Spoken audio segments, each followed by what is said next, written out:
Assalomu alaykum YouTube tomoshabinlari. Mana bu ko'rib turgan mebellaringizni biz o'z seximizda ishlab chiqaramiz.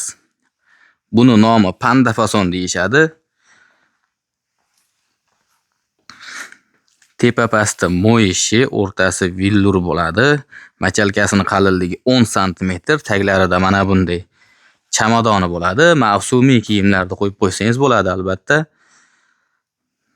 Seximizning adresiga keladigan bo'lsak, Namangan viloyat To'raqo'rg'on tuman Shahand qishlog'ida joylashgan.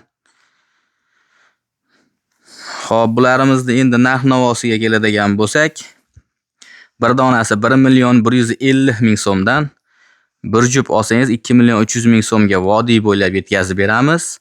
Qolgan yerlarga, Pervalda u yog'iga, Toshkent va Voha tomonlarga bo'lsa, bir donasini 1.300.000 so'mdan 2.600.000 so'mga ikkitasini yetkazib beramiz. Bemalol pastdan umr bo'ladi, aloqaga chiqaverasizlar.